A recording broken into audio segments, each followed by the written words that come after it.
네, 챕터 37 취업규칙 분립 변경 관련된 판례들 정리해 보겠습니다. 자, 매우 중요한 그 것들이고요. 보시는 것처럼 판례가 많기 때문에 시험 출제의 보고예요. 물론 여기에는 시험 기출된 것도 있고요. 그렇지 않은 것도 있고 그렇습니다. 여기 있는 것만 딱 정리해 가시면 취업규칙 분립 변경 관련된 쟁점에서 여러분들이 못 쓰고 나올 이유가 하나도 없어요. 여기 있는 것만 쓰시고 나오신다, 이렇게 생각하시면 되겠습니다. 취업규칙 분립변경 관련해서는 최근에 이제 뭐 중요한 판례들 이런 것들은 없습니다. 2015년도 나온 판례가 사실 리딩 케이스로서는 거의 마지막 판례가 되겠습니다. 하여튼 그럼에도 불구하고 실무에서 매우 중요하다, 이렇게 보시면 되겠어요. 자, 취업규칙 분립변경과 근로자 집단의 동의, 첫 번째 쟁점입니다. 자, 취업규칙의 일부 이루는 급여 규정의 변경이 일부에게는 유리하고 일부에게는 불리한 경우 근로자 집단의 동의를 요하는지 여부가 문제된다. 자, 일부에게 유리, 일부에게 불리할 경우에는 어떻게 보자고 했어요? 전체로 보자고 했지 않습니까? 그게 아까 그 봤던 것처럼 분리 판단 기준에서 봤던 거잖아요. 판단 기준이 되겠어요. 기주방 사실 추진에서의 기준 관련된 부분이 되겠습니다. 근로자별 이제 어떤 구분 기준이 되겠어요. 예를 들어서 대한지적공사 사례입니다. 자, 피고 대한지적공사는 이때 급여 규정을 개정했습니다. 1981년도에 퇴직금 지급률을 하향 조정했고요. 월 봉급액을 증액했습니다. 당시에 근로자 집단 동의는 없었다라는 것이에요. 하나는 퇴직금 지급률을 하향 조정했기 때문에 뭐 보는 것과 마찬가지로 하향 조정이라서 분립 변경이죠. 그런데요, 월 봉급액은 증액해서 늘렸어요. 그러니까 이거는 일견 볼 때 좋은 걸로 이제 뭐 상향으로 볼 수가 있겠죠. 하향 분립 변경, 이거는 분립하지 않는 변경으로 이제 볼 수 있는 것이죠. 이건 이익 변경이 되겠네요. 결과적으로 장기 근속 근로 희망자에게는 뭡니까? 퇴직금 지급률이 계속적으로 하향 조정되기 때문에 연차가 쌓이면 쌓일수록 퇴직금 지급률이 종전보다 밑으로 내려간단 말이에요. 따라서 장기 근속하면 할수록 종전 근로자에 비해서 불리해졌다, 이 얘기가 나오는 것이에요. 하지만 희망퇴직자, 이거 뭐예요? 곧바로 퇴직할 사람이에요. 그 사람한테는 유리하게 됐다. 왜요? 월 봉급액이 증액됐기 때문에 평균 임금 산정, 즉 퇴직금, 희망퇴직자는 퇴직금 나오잖아요. 이 퇴직금 산정할 때 평균 임금 산정하는데요, 월 봉급액, 퇴직이 발생한 날로부터 3개월 전 3개월까지 따져가지고 그 평균 임금 산정하잖아요. 평균 임금이 높아진단 말입니다. 이게 희망퇴직자에게는 평균 임금이 높아지기 때문에 이 월 봉급액 증액이 희망퇴직자에게는 유리하게 됐단 말이에요. 따라서 일부에게는 불리, 일부에게는 유리, 이렇게 됐던 것입니다. 이후 개정된 급여 규정에 대해서 10년간 이의가 전혀 없었어요. 원고는요, 개정 이전에 퇴직 규정이 더 유리하다라고 주장하면서 10년 전에 변경된 걸 가지고 문제 삼기 시작했습니다. 그래서 원고는 급여 규정 개정이 무효임을 전제로 해서 퇴직금 지급을 구했고요. 피고공사가 거절하자 원고가 소를 제기했던 것이죠. 이게 이제 일반 민사 같은 경우는 10년 동안 아무 말도 없다가 갑자기 이의 제기하는 게 어디 있습니까? 라고 해서 원고 청구 기각하기가 쉽상인데요. 노동법 같은 경우는 달라요. 노무 사건 같은 경우는 근로자 보호 취지와 그다음에 근로자가 이런 그 이의를 쉽게 제기할 수 없는다는 사정을 다 감안해가지고 비록 10년 전 거라 하더라도 여기에 대해서 제대로 판단해 줍니다. 자, 그래서 판례는 취업규칙 일부로 이루는 급여 규정의 변경이 일부에게 유리하고 일부에게 불리한 경우에 그러한 변경 전체 집단적 동의를 요하는지 여기 질을 판단하는 것은 근로자 전체에 대해서 획일적 결정해야 되는 것이고, 또 이러한 경우에 취업규칙 변경이 근로자에게 전체적으로 유리한지 불리한지 객관적 평가하기 어려우며 같은 규정에 따라서 근로자 상호간에 이 불리했다는 이익이 충돌되는 경우에는 그러한 규정은 근로자에게 전체적으로 봐서 근로자에게 불이익한 것으로 취급하겠다라는 것입니다. 따라서 근로자들 전체의 의사에 따라서 결정하게 하는 것이 타당하다라는 것입니다. 사안에서 만약에 이 불리하게 된 장기 근속 희망자만 가지고서 이 사람들만의 동의를 받은 것이 아니라 전체 근로자들에게 동의를 받았었어야 되는데 받은 적 없지? 따라서 무효, 이렇게 보았던 것입니다. 자, 이렇게 보시고,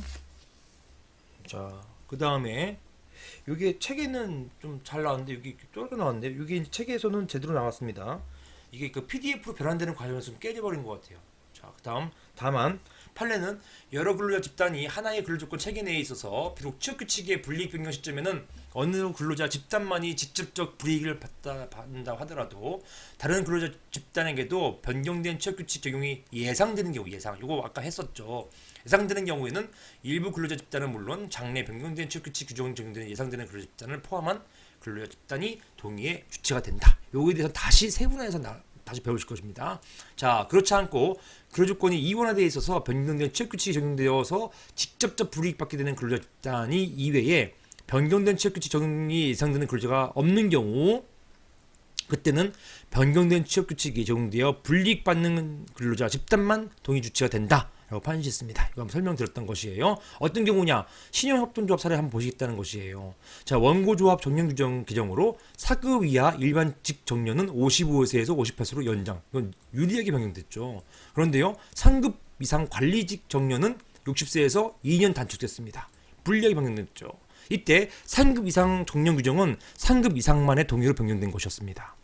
과연 3급 이상만 동의하면 끝이냐? 이게 나온 것이에요. 자, 참가인 A는 정년 규정 당시에 여기 참가인이 됐던 이유는 이건 중로위원장이 그 상대방이 되는 것이고, 거기에 대해서 이제 그 근로자는 이제 참가인이 되는 것이죠. 정년 규정 당시에 4급 이하였다가 승진하여 2급까지 올랐지만 58세 정년에 걸려서 정년 면직 처리되었다. 참가인 A는 정년 규정 개정이 분립 변경으로서 전체 동의 얻지 못하였던 것 아니냐라고 해서 무효임을 주장했습니다. 사용자는요, 3급 이상만 적용되기 때문에 3급 이상만 동의 받았다 이렇게 주장했기 때문에 주장했었고요. 우리는 아무 문제 없다 이렇게 이렇게 주장했던 것입니다. 사용자는요. 자, 여기에서 전북노동위원회에 구제 신청을 했었고요. 자, 전북진호위는 구제명령을 했고, 자, 원고조합이 불복해서 재심 청구했고요. 중노위 재심 청구 기각했고, 1, 2심 대법원 모두 원고가 패소했습니다. 자, 이게 사용자가 패소했다는 얘기예요. 결론이 뭡니까? 전체 근로자 집단 전체 3급 이상이라 하더라도 4급 이 사람들 이하, 이 사람 전체의 동의를 얻었어야 되는 것이지 3급 이상만 얻는 것 안 된다. 이렇게 봤던 사례가 되겠습니다.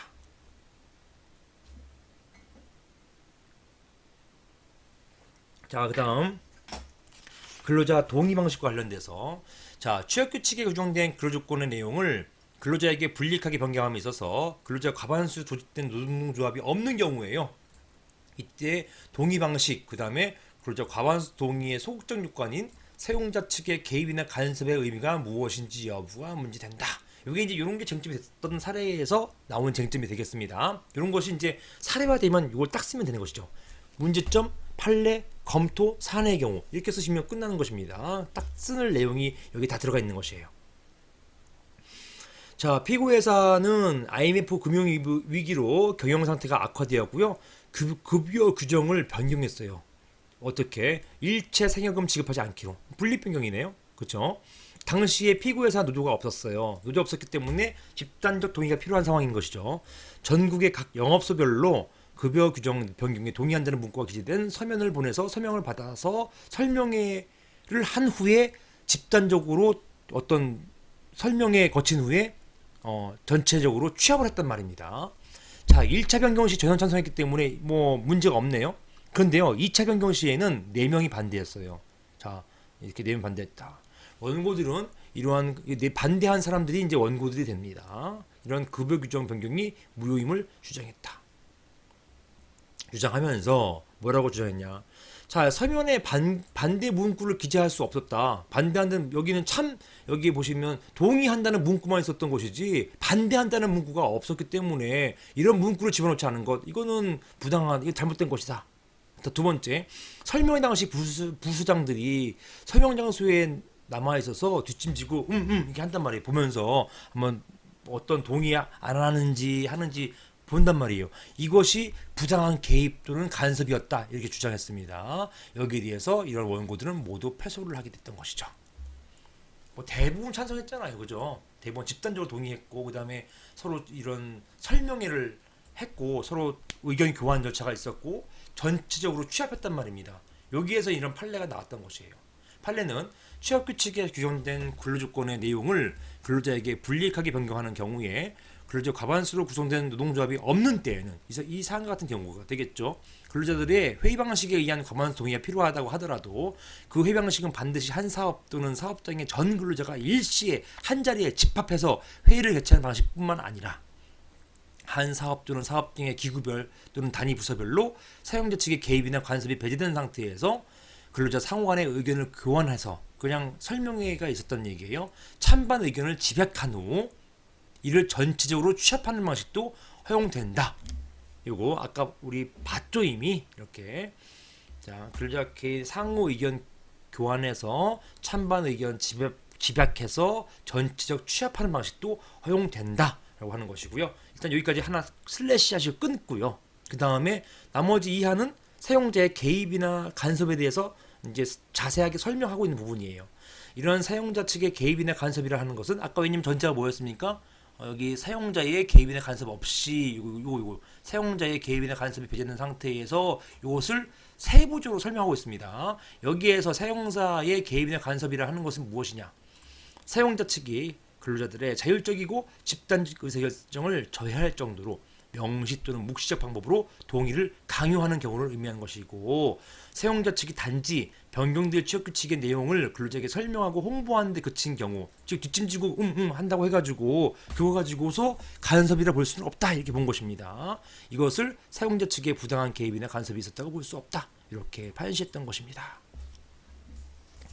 자, 그 다음에 추인, 이거 사실 추징할 때 그 추잖아, 추인. 자, 사용자가 근로자의 집단적 의사결정 방법에 의한 동의 없이, 좀 무효죠. 퇴직금 지급률 규정을 근로자에게 불이익하게 변경한 후에 노동조합과 변경된 퇴직금 지급률에 따르기 하는 내용, 새로운 내용의 단체별을 체결했어요. 누가요? 노동조합이요. 노동조합이 이런 변경된 퇴직금 지급률 따르기는 단협을 체결했습니다. 이것을 바로 노동조합이 이렇게 하기로 했기 때문에 종전에 잘못된 무효를 우리 인정할게 이렇게 했기 때문에 이것이 추인 말이에요. 죄송합니다. 추인이냐? 이렇게 보신 것처럼 마이크가 있어요. 마이크를 건드리면 이게 좀 불편한 소리가 들립니다. 이렇게 보시는 것처럼 자, 이 체결한 경우에 변경된 퇴직금 지급률 규정의 효력과 그 적용 범위가 무엇인지 이게 문제된다라는 것입니다. 자, 판례가 한국산업디자인진흥원 사례인데요.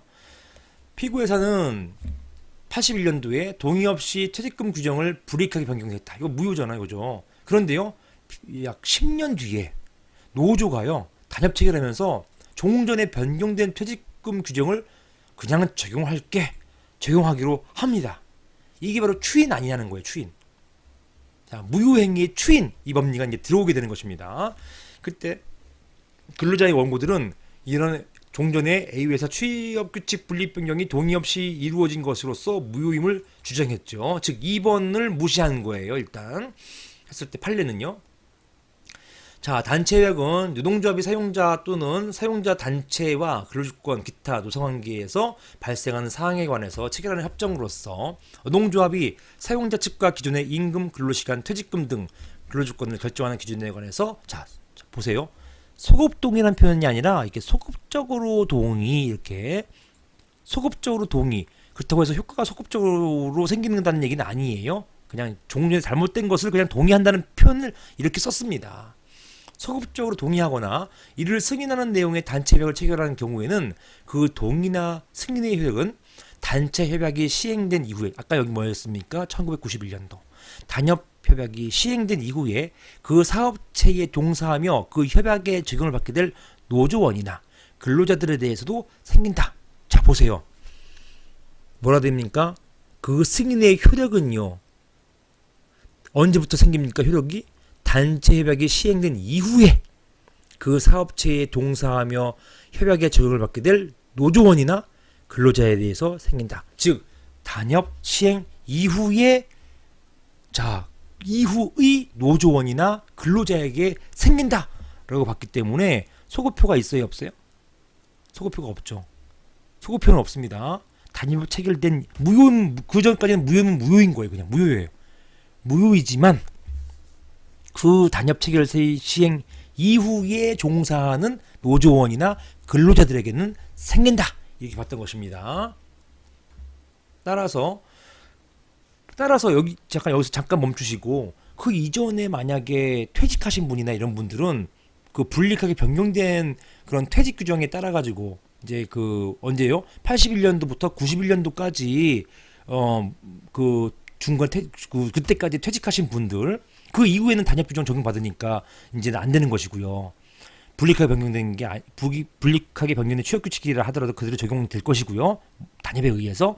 그 이전에 81년부터 91년 단협 체결 이전까지 퇴직하신 분들은 당연하게 이런 걸 무효임을 주장해 가지고 퇴직금 중에 못 받은 부분의 지급을 청구할 수는 있었을 거예요.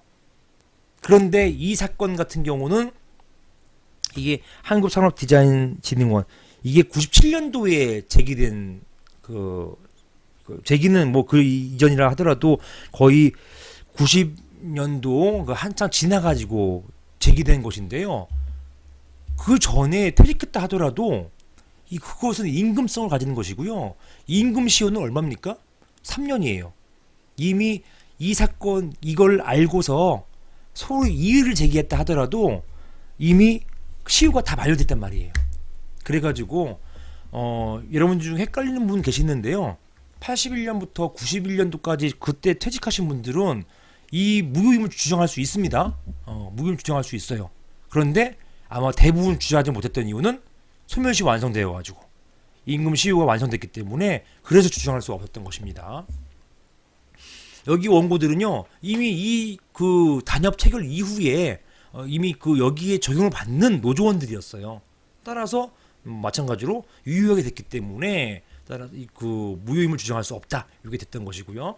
자, 연이어 보겠습니다. 취업규칙 중에 퇴직금 지급률에 관한 규정의 변경이 근로자에게 불리함에도 불구하고 사용자가 근로자 집단적 의사 결정 방법에 의한 동의를 얻지 아니한 채 변경함으로써 기득의 이익을 침해하게 되는 기존의 근로자에 대해서는 종전 퇴직금 지급률이 적용되어야 하는 경우에도 노동조합이 사용자 측과 측과 사이에 변경된 퇴직금 지급률 따르게 하는 내용의 단체별 체결한 경우, 이런 경우에는 기득의 이익을 침해하게 되는 기존 근로자에 대해서 종전 퇴직금 지급률이 적용되어야만 알았는지 여부에 관계없이, 자, 보시는 것처럼 이게 특이한 거였어요.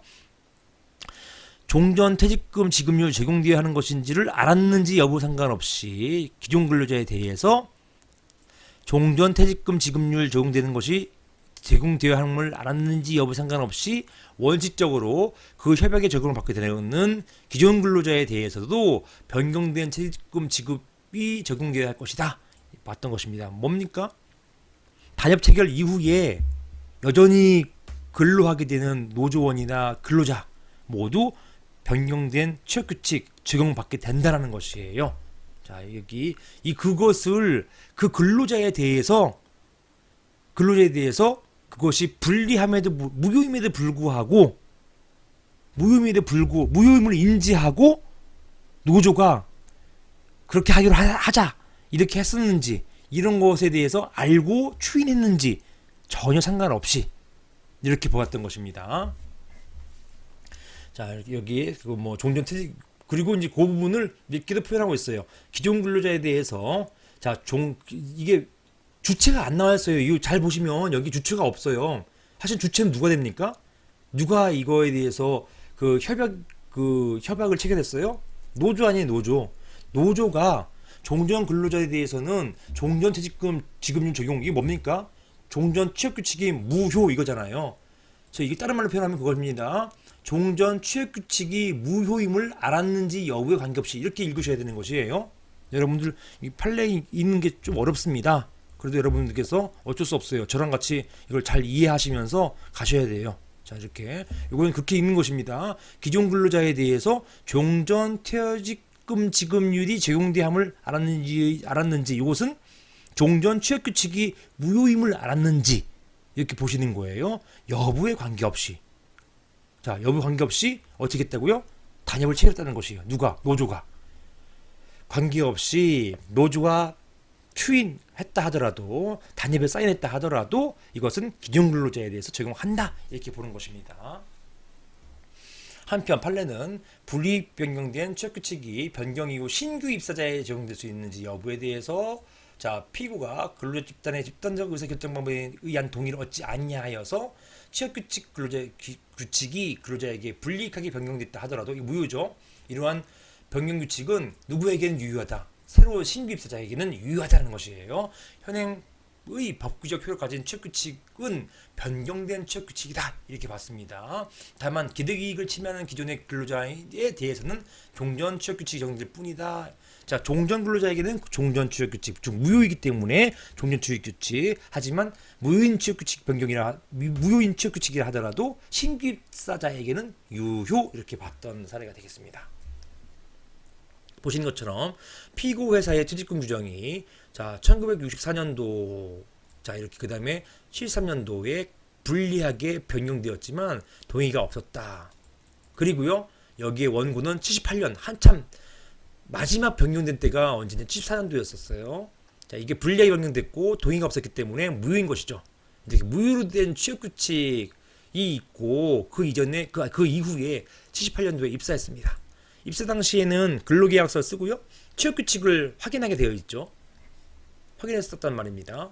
그런데요. 10년 뒤에 퇴직할 당시에 이 원고가 입사 이전에 최초의 취업규칙 관련된 규정이 자신에게 가장 유리한데 이후 퇴직금 규정의 개정은 불이익 변경으로서 근로자 동의가 없었기 때문에 무효 이렇게 주장했던 것입니다.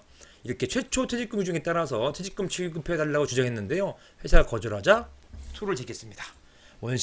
원심과 대법원은 모두 원고가 패소했고요. 패소한 원인은 무엇이다? 바로 요 나번에 나온 부분이 되겠습니다. 신규 입사자에게는 유효 이렇게 되는 것입니다. 자 보시고 동의를 얻지 못한 취업규칙의 변경의 효력은 무엇이냐? 당연히 무효죠. 취업규칙 변경이 동의받지 못하여 무효인 경우에 그 변경된 취업규칙에 따른 근로조건을 수용하고 근로관계를 갖게 된 근로자에 대한 관계 이거 신규 입사자잖아요. 자 이게 수용하고 근로관계를 갖게 된 근로자 이게 신규 입사자 아닙니까? 이 관계에서 변경된 취업규칙이 적용되는지 여부 이것이 문제된다는 것입니다. 자 판례는 사용자가 취업규칙에서 정한 근로조건을 근로자에게 불리하게 변경함에 있어서 똑같은 얘기예요. 자 뭐 나머지는 한번 읽어보시면 되겠습니다. 변경 후에 변경된 취업규칙에 따른 근로조건을 여기 수용 이거 동그라미요. 수용하고 근로관계를 갖게 된 근로자 여기 누구예요? 신규 입사자예요.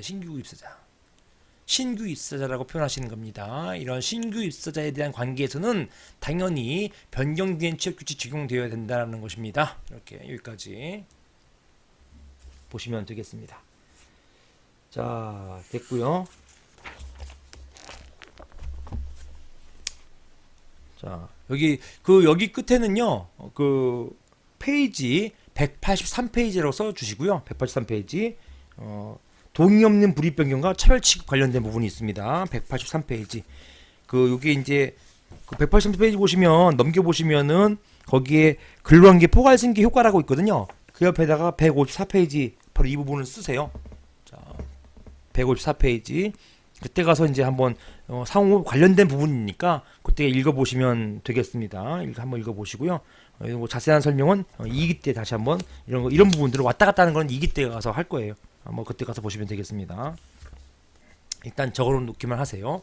자 그다음에 취업규칙 불이익 변경과 사회통념상 합리성 자 쟁점 근로자의 집단적 의사결정 방법에 의한 동의 없이 근로자에게 불리하게 작성 변경된 취업규칙 이거는 원래 무효잖아요. 그럼에도 불구하고 사회통념상 합리성이 있다고 인정되는 경우에 그것을 유효하게 인정해서 그 적용이 가능한지 여부 이것이 문제된다가 되겠습니다. 자 한국기계연구원 사례가 되겠는데요. 자 피고회사는 1970년도 1월 1일에 퇴직금 규정을 제정했어요. 자 이후에 이렇게 두 번에 걸쳐서 개정이 되었습니다. 집단적 동의가 없었죠. 따라서 무효 되는 것입니다. 자 종전에 퇴직금 규정 제정되기 이전에 입사했던 원고는요. 퇴직하면서 당초에 70년에 제정된 규정에 의해서 퇴직금 지급해달라 즉 그 이후에 개정된 거 요거 갖고 말고 최초에 제정된 것 갖고 퇴직금 달라 가장 유리했으니까 주장했고 거절했습니다. 회사는 이에 원고는 이러한 퇴직금 규정의 개정이 동의 없는 불이익 변경이기 때문에 무효라고 주장하면서 소를 제기했고요. 이때 자 원심과 대법원은요 자, 비록 동의는 없었어. 무효일 것처럼 보이지만 그럼에도 불구하고 이렇게 변경된 데에 있어서는 사회통념상 합리성이 있기 때문에 결론적으로 유효하다 이렇게 보면서 갑을 패소 판결을 했습니다. 이것을 얘기하는 거예요. 판례는 사용자가 일방적으로 새로운 취업규칙의 작성 변경을 통해서 근로자가 가지고 있는 기득의 권리나 이익 박탈에서 불이익한 근로조건 부과하는 것은 원칙적으로 허용되지 않는다 할 것이지만, 여기까지는 맨날 나오는 얘기죠. 똑같은 얘기. 당해 취업규칙 작성 변경이 그 필요성 내용의 양면으로 보아 그에 의해서 근로자가 입게 될 불이익의 정도를 고려하더라도 여전히 당해 조항의 법적 규범성을 시인할 수 있을 정도로, 인정할 수 있을 정도로 사회통념상 합리성이 있다고 인정되는 경우에는, 아까 봤죠. 그 경우에는 종전 근로조건 또는 취업규칙에 적용받고 있던 근로자의 집단적 의사결정 방법에 의한 동의가 없다는 이유만으로 효력 부정할 수는 없다. 즉 유효하다. 이렇게 판시했습니다. 나머지 한편 판례 요거는 살펴보았습니다. 다만 자, 취업규칙 근로자의 불리하게 변경하는 경우 동의를 받도록 한 근기법을 사실상 배제하는 것이기 때문에 제한적 엄격하게 해석해야 한다. 이렇게 보았던 사례가 되겠습니다. 자, 그 다음에 단체협약에 의한 취업규칙 분리 변경. 여기는 페이지 300페이지 써보세요. 300페이지 쓰시고 300페이지 넘겨보세요. 넘겨보시고 300페이지에 거기 로마자 2번 단체협약의 규범적 부분과 효력 밑에 쓰세요. 페이지 154페이지. 요 관련된 부분입니다. 왔다 갔다 이제 보실 거예요. 자, 여기다가 페이지 표시만 일단 해주세요. 자, 근로조건에 대해 관해서 단체협약이 취업규칙보다 단체협약이 취업규칙보다 근로자에게 더 불리하게 개정됐어요. 이 경우 취업규칙 적용이 배제되는지 여부가 문제된다는 것입니다. 어떻게 뭐 이런 경우가 있을 수가 있겠죠.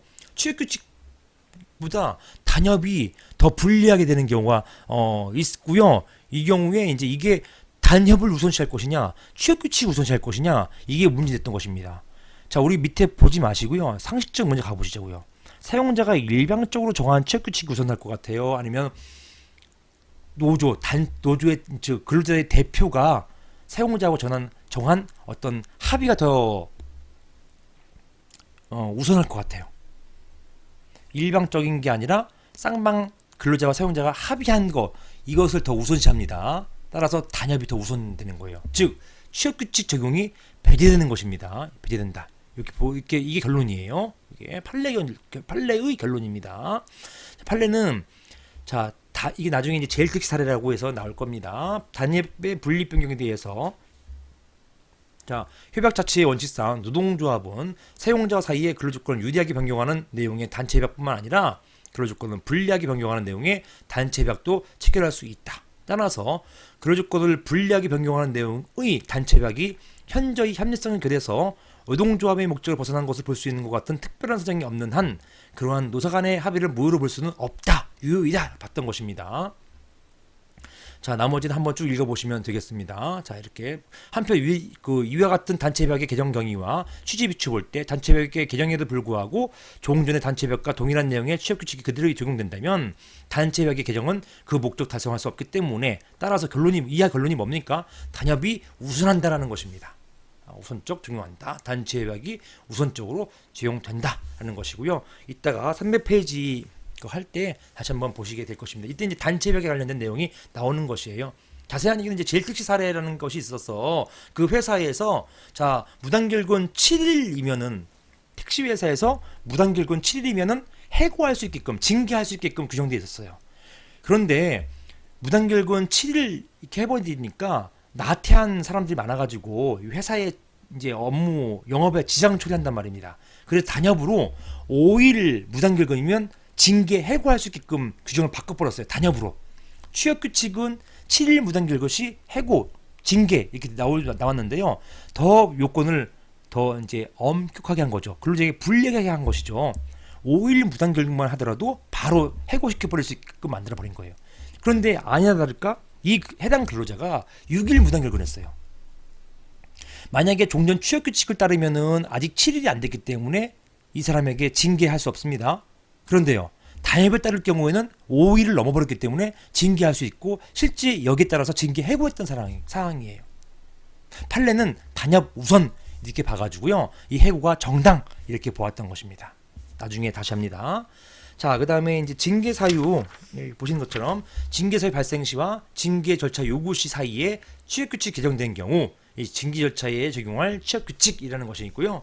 사실 요거는 이제 헌법상 불소급 원칙 관련된 부분이라서 크게 중요할까 싶긴 한데 이 리딩 케이스에 나와 있어서 이제 우리 판례백선에 도 나오고 그 다음에 또 이제 평석도 나온 바가 있기 때문에 뭐 상세한 평석은 아니에요. 그래도 이런 게 나와서 한번 제가 거론해 봤습니다. 자, 징계사유 발생 시. 자, 이게 징계사유 발생, 이따 판례할 것인데요. 발생 시와 징계 절차 요구 시 사이에 취업 규칙이 개정됐어요. 이게 이제 불리가 개정됐는지 이걸 따지게 되는 것입니다. 즉, 이때 징계 절차에서 적용할 취업 규칙이 종래의 취업 규칙인지 아니면 개정된 취업 규칙인지 여부가 문제된다라는 것입니다. 한번 보시겠어요. 이 교통안전공단 사례인데요. 공단 사례입니다. 자, 가불병은 공단 근로자들이에요. 갑은 2007년도, 그 다음에 을은 2008년도, 병원 죄송합니다. 2012가 아닌데 이게 맨날 틀리는 건데. 자, 2012년도가 아니에요. 2012년도 죄송합니다. 2012년도 2012년도는 지금 어떤 모습일지 아무도 몰라요. 그죠? 각 금품공여 등 비위 행위를 저질렀습니다. 2012년도는 혹성 탈출 같은 시대가 되지 않을까 싶습니다. 자, 비위 행위 당시에 징계 시효는 3년이었습니다. 이렇게 2007년 이거 변경해야 됐네. 제가 맨날 수정한다 하면서도 꼭 누락된 게 있어요. 비위를 저질렀습니다. 비위행위 당시에 징계시효는 3년이었어요. 즉 언제까지냐? 이게 2007년이었기 때문에 2010년도까지. 그 다음에 이게 2008년이었기 때문에 요거는 요때 7년도 8년이기 때문에 이게 다 바뀌었네요. 이게 11년도죠. 이제 11년도 8월. 그 다음에 요거는 2012년도이기 때문에 2015년도 10일까지 이렇게 이런 식으로 이제 징계 시효가 바뀐 거지. 이때까지 되겠죠. 이렇게 12월이니까 11월 말까지 이렇게 됐던 것입니다. 이거 좀 수정해 주세요. 요때 8년이니까 2011년. 요게 12년이면 이제 15년 된 것입니다. 자, 정부 지침으로서 각 공단의 징계 시효가 5년 연장이 됐고요. 이 요청에 응해서 2009년도 7월 31일 날 징계 시효를 3년에서 5년으로 연장했어요. 즉 이 사람들은 2009년도에 이게 연장됨으로써 원래 2010년도 요때까지만 되면은 징계시효가 완성되는 시기였거든요. 간만 보자고요. 2007년 1월 19일에 비일러 가지고 2010년도 1월 18일이면 이 징계시효 끝나버려요. 그런데 그 중간에 아직 2010년 되기 전에 징계시효를 5년 연장해 가지고 이제 이 사람은요 2010년이 아니라 2012년까지 요거 징계가 시효가 연장됐어요. 그리고요 공단이요 2011년도 11월에 갑에 대해 징계 요구를 했어요. 그리고 파면 조치했습니다. 만약에 2009년도에 징계 시효가 연장되는 이런 어떤 규칙이 변경되지만 않았더라면 갑은요 2010년도 이미 2011년도 당시에는 이미 징계 시효가 끝난 때잖아요. 더 이상 파면 조치 못합니다. 그러니까 갑은 뭐라고 했습니까? 갑은 징계 시효 3년이 만료했기 때문에 3년이 지난 파면 징계는 부당하다 라고 판시했던 것이죠. 즉 여기에서 정부 지침으로 공단이 징계 시효를 연장하는 규정을 한 것, 요거는 취업규칙의 분립 변경이고 동의도 없었다 이렇게 보는 것이었고요. 판례는요 분립 변경으로 보지 않았습니다. 이건 분립 변경 자체로 보지 않았어요. 자 보세요. 판례는 취업규칙은 노사 간의 집단적 법률관계를 규정하는 법규정 성격을 갖는 것이다. 자 명확한 근거가 없는 한 그 문헌의 객관적 의미를 존중하는 해석을 해야 된다. 객관적 의미를 없는 해석할 때는 신중하고 엄격해야 할 것이다. 그리고 사업자가 취업규칙을 작성을 변경하면서 시행일을 정하였다면 특별한 사정이 없는 한 그 취업규칙은 정해진 시행일부터 효력이 발생하므로 자 징계 사유 발생 시 2007년도와 징계 절차 요구 시 2011년도 사이에 취업규칙이 개정된 경우에 경과 규정에서 달리 정함이 없는 한 징계 절차 요구 당시에 시행되던 개정 취업규칙과 그의 정한 바에 의하는 것이 원칙이다. 언제요? 징계 절차 요구 당시가 언제입니까? 2011년도예요. 2011년도 당시에 시행되던 개정 취업규칙 적용하는 것이 맞다는 것입니다. 그 개정 취업규칙이 기존의 사실 또는 법률관계 적용을 대상으로 하면서 근로자에 대한 징계 시효를 연장하는 등 불리한 법률과를 규정하고 있다고 하더라도 그러한 사실 또는 법률관계가 개정 취업규칙 시행되기 전에 이미 자 동그라미 칩니다. 이미 완성 또는 종결된 것이 아니라면 자 이미 완성 또는 종결 옆에 쓰세요. 이거는 진정소급효 이렇게 쓰세요. 진정소급효. 자 이미 완성 또는 종결 진정소급효입니다. 이렇게 진정소급효가 있는 것이 생긴 것이 아니라면 이것은 헌법상 불수급 원칙에 위배되어서 효력이 없다고 볼 수 없으며 즉 헌법상 불수급 원칙에 위배되는 것이 아니다라는 것입니다. 뭡니까? 자, 이미 완성 또는 종결된 것이 아니라면 즉 완성 또는 종결된 사실관계 또는 법률관계가 아니라면 이것은 헌법상 법률 불수급의 원칙에 위배되는 것이 아니다라는 얘기예요. 위배된 것이 아니다라는 것입니다. 위배되어 효력이 없다고 할 수 없다. 이건 뭡니까? 효력이 있다는 거잖아요. 위배된 게 아니라는 말이에요. 말이 막 꼬였기 때문에 헷갈리시는데 쓰세요. 그냥 위배된 게 아니다 이런 뜻입니다. 그러한 개정된 취업규칙 적용과 관련해서는 개정 전 취업규칙의 존속에 대한 근로자의 신뢰가 개정 취업규칙 적용에 관한 공익상 요구보다 더 보가치가 있다고 인정되는 예외적인 경우에 한해서 이건 신뢰보호 여기 쓰세요. 보호가치 여기 뭐예요? 옆에 쓰세요. 신뢰보호 원칙. 신뢰보호 원칙이 인정되는 예외적인 경우에 한해서 그러한 신뢰를 보호하기 위해서 신의칙 이게 뭡니까? 신뢰보호 원칙의 파생된 원칙이에요. 신의칙상 그 제한이 적용될 수 있을 뿐이다 라고 판시하였고요. 결론이 뭡니까? 따라서 이것은 중간에 아까 2009년도에 변경한 것은 이것은 법률 불소급의 원칙에 위배되는 게 아니고 정당한 것이고 따라서 불이익변경 아님 이렇게 봤던 것입니다. 불이익변경 아니니까 불이익변경임을 전제로 한 이 갑의 주장은 이유가 없다, 기각한다, 부당하다 이렇게 보았던 것입니다. 자, 한번 보시면 판례는 이렇게 보시면 간단해요. 판례는 크게 진정 소급효와 부진정 소급효를 나눕니다. 그리고 진정 소급효는요. 자, 여기에 대해서 이거는 원칙 안되고 예외 되고 부진정 소급효도 원칙은 안되고 원칙은 되고 예외 안된다. 진정 이게 진정과 부진정이라는 말이 어려워요. 이게 일본 용어이기 때문에 그렇습니다. 자, 그래서 진정은 뭐냐? 완성된